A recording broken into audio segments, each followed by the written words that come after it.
एक बैलेंस महाराष्ट्र में उन्होंने तैयार किया। मैं उस समय अध्यक्ष था और मुझे उन्होंने ये कहा कि देखिए, मैं ये मानता हूं कि महाराष्ट्र में अपनी सरकार आएगी और आप अध्यक्ष हैं, आपकी जिम्मेदारी है, मैं आपको मदद करने के लिए आया हूं और हम मिलकर इस महाराष्ट्र में सरकार लाएंगे। और वो समय ऐसा था कि जिस समय हमारे मित्र उस समय के शिवसेना के, उनके साथ हमारी बातचीत चल रही थी और हम उनको ज्यादा जगह देने को भी तैयार थे, लेकिन उन्होंने एक आंकड़ा अपने मन में पकड़ लिया था। हमको 151 ही चाहिए, हम कहते थे 147 ले लीजिए, हम 127 ले लेंगे।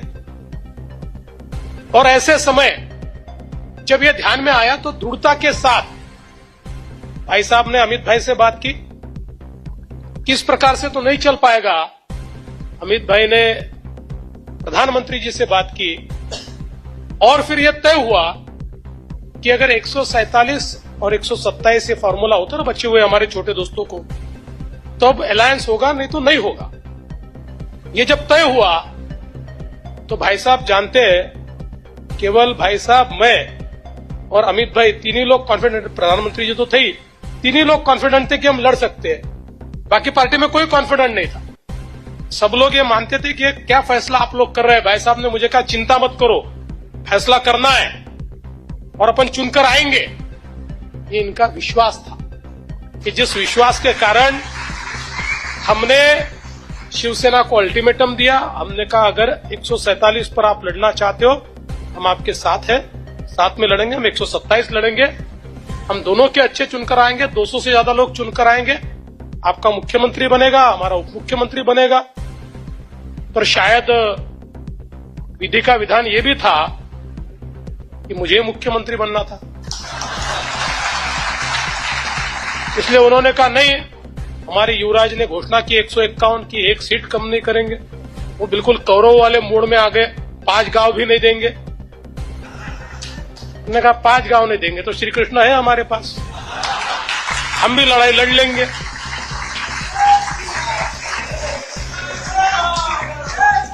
तो लड़ाई हो गई और मुझे अभी भी याद है कि जिस प्रकार से मैं तो प्रचार में था, मेरे लिए तो पूरा राज्य घूमकर सभाएं करना, सारी चीजें करना, पीछे में एक बैकबोन की तरह उस समय एक और भाई साहब और दूसरी ओर अमित भाई, ये दोनों बैठे हुए थे। और हमारे प्रधानमंत्री जी का, आदरणीय मोदी जी का जो एक ऑरा था, उनकी जो क्रेडिबिलिटी थी, उसके कारण पहली बार और इतनी कम तैयारी से हम 260 सीटें लड़े। उससे पहले हम 117 से ज्यादा सीटें लड़े ही नहीं थे, सीधे 260 सीटें लड़े और सबसे बड़ी पार्टी बनकर उभरे।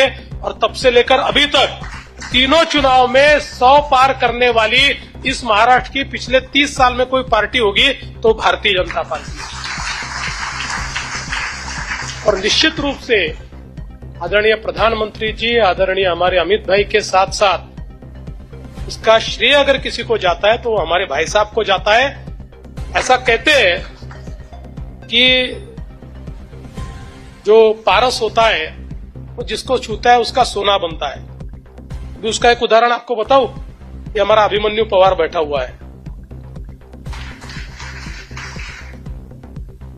हमारे भाई साहब ने कहा कि मुझे पार्टी का एक सिंसियर कार्यकर्ता मेरे साथ जोड़िए। मेरे साथ अभिमन्यु काम करता था, हमने भाई साहब के साथ उसको जोड़ दिया।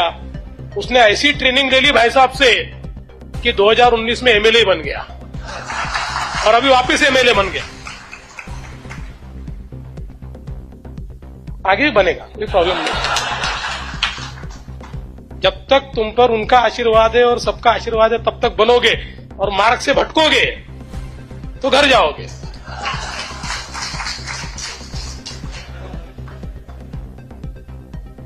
मुझे ऐसा लगता है कि जिस प्रकार से ये सारा काम भाई साहब ने किया, और जो जिम्मेदारी दे दो, भाई साहब को कहा आप राज्यसभा चले जाओ, राज्यसभा चले गए।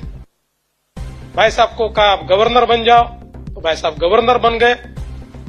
और कल और कोई जिम्मेदारी मिल गई तो कभी पलट कर नहीं पूछा मेरा क्या होगा, इस जिम्मेदारी के बाद मैं क्या करूंगा, ऐसा कभी उन्होंने नहीं पूछा, क्योंकि वो ये जानते हैं कि वो वैल्यू एडिशन करने वाले व्यक्ति, जो व्यक्ति वैल्यू एडिशन करता है लोग उसके पीछे जाते हैं, उसको लोगों के पीछे जाना नहीं पड़ता।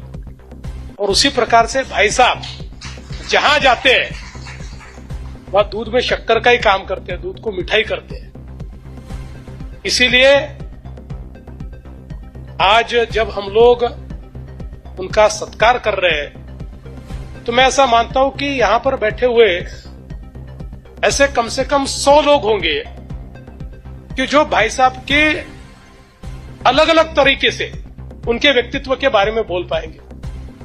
मैं राजनीतिक व्यक्तित्व के बारे में या सामाजिक कार्य के बारे में बोल पाऊंगा, मोतीलाल जी और किसी बारे में बोल पाएंगे, शैलेश जी और किसी बारे में बोल पाएंगे, क्योंकि ये जब भी शैलेश जी ने कहा कि ये 3 प्लेयर्स का जो एक संगम इनमें उनको दिखाई पड़ता है, मैं तो ये कहता हूं कि ये ऑलराउंडर आदमी है, हरफन मौल आदमी है।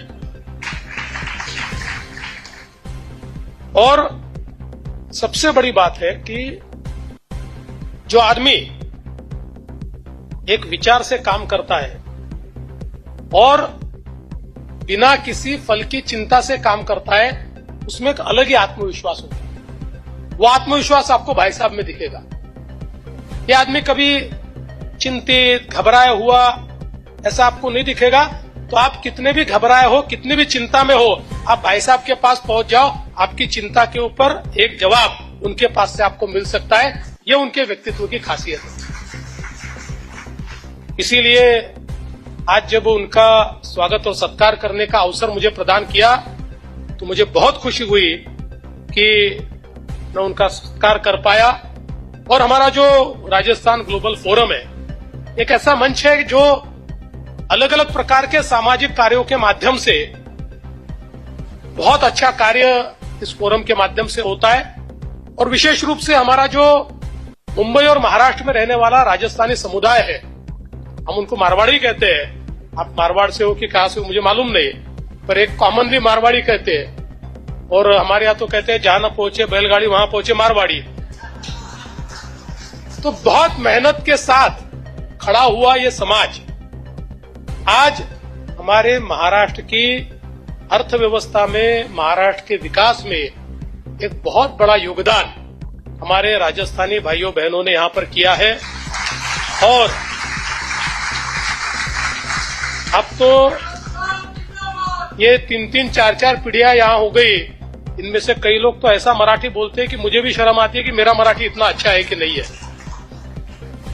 तो ये जो एक आप लोगों ने जन्मभूमि को छोड़कर कर्मभूमि में भी उसी समर्पण के साथ जो कार्य किया है, मैं उस कार्य के लिए आप सभी को प्रणाम करता हूं, आप सभी को बधाई देता हूं। और फिर एक बार हम सभी की ओर से और पूरे महाराष्ट्र की ओर से भाई साहब का अभिनंदन करते हुए ईश्वर से प्रार्थना करता हूं।